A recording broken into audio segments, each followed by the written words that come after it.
আজকে ভারতীয় জনতা পার্টির প্রথম লিস্ট বেরিয়েছে।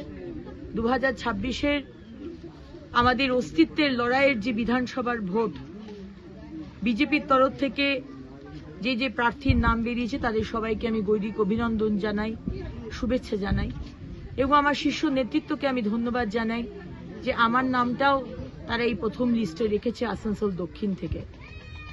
বাকিদের বলতে চাই যে আমার নামটা বেরোনো মানে আসানসোল দক্ষিণে শুধু যে অগ্নিমিত্রা পাল প্রার্থী এটা কিন্তু নয়, কারণ অগ্নিমিত্রা পালের সেই ক্ষমতাই নেই আমার কার্যকর্তা ভাইরা বোনেরা, আসানসোল দক্ষিণের সাধারণ মানুষ তাদের সমর্থন ছাড়া জেতা। সুতরাং আপনাদের কাছে আমার হাত জোর করে নিবেদন, আগামী 2026-এর ভোট এটা একটা ইলেকশন নয়, এটা জাস্ট একটা বিধানসভার ভোট নয়, এটা কিন্তু বাংলার মানুষের অস্তিত্বের লড়াই। It's a matter of a survival.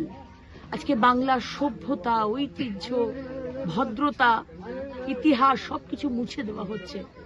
আজ শুধু একটাই কথা যেটা বাজারে রয়েছে, সেটা হচ্ছে তোলাবাজ, সিন্ডিকেট আর কাটমানি আর পরিবেশকে নষ্ট করে দাও।